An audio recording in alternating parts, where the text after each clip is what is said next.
সংবিধান সংশোধনী বিলকে কেন্দ্র করে কংগ্রেসের সঙ্গে ফের দূরত্ব তৃণমূল কংগ্রেসের। তবে শুধু তৃণমূল কিন্তু নয়, অমিত শাহের আনা সংবিধান সংশোধনী বিল নিয়ে প্রস্তাবিত যৌথ সংসদীয় কমিটি এবার বয়কট করছে সমাজবাদী পার্টি এবং আম আদমি পার্টিও। বয়কটের পথে উদ্ধব সেনা। কিন্তু এই ঘটনার পর ইন্ডিয়া জোটের ভিতরে কংগ্রেসের নিরঙ্কুশ আধিপত্য নিয়ে সংশয় বাড়ছে।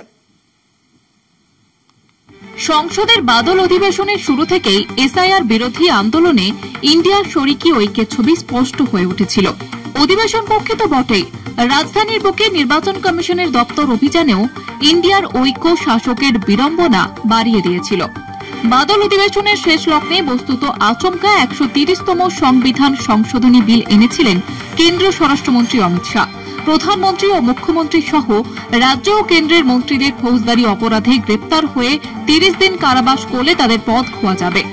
বিচারে দোষী সাব্যস্ত হওয়ার আগেই মন্ত্রিত্ব থেকে অপসারণের লক্ষ্যে আনা ওই বিল সংবিধান বিরোধী, তাই তা যৌথ সংসদীয় কমিটিতে যোগ দেওয়া অর্থহীন, এমনই দাবি তৃণমূলের লোকসভা নেতা অভিষেক বন্দ্যোপাধ্যায়ের।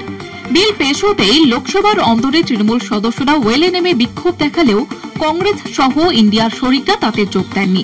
গত লোকসভা ভোটের পরেও ইন্ডিয়ার নেতৃত্বে কংগ্রেসের ভূমিকা নিয়ে তৃণমূল, সপা ও আপ প্রশ্ন তুলেছিল। এবার অধিবেশনের শুরুতে যে পারস্পরিক বোঝাপড়ার ছবি দেখা যায়, ওই বিতর্কিত বিলের বিরোধিতার কৌশল নির্ধারণে তৃণমূল ও কংগ্রেসের মতানৈক্য প্রকট হয়ে পড়েছে। কংগ্রেস যৌথ সংসদীয় কমিটিতে যোগ দিয়ে বিলের বিরোধিতা সরকারিভাবে রেকর্ড করতে চায়। ইন্ডিয়ার বাম শরিকরাও কংগ্রেসের পথে, কিন্তু সমাজবাদী পার্টি ও আপ তৃণমূলের দেখানো পথে অনুসরণ করার কথা জানিয়ে দিয়েছে। ফলে বিরোধী জোটে কংগ্রেসের একচ্ছত্র আধিপত্য ফের চ্যালেঞ্জের মুখে।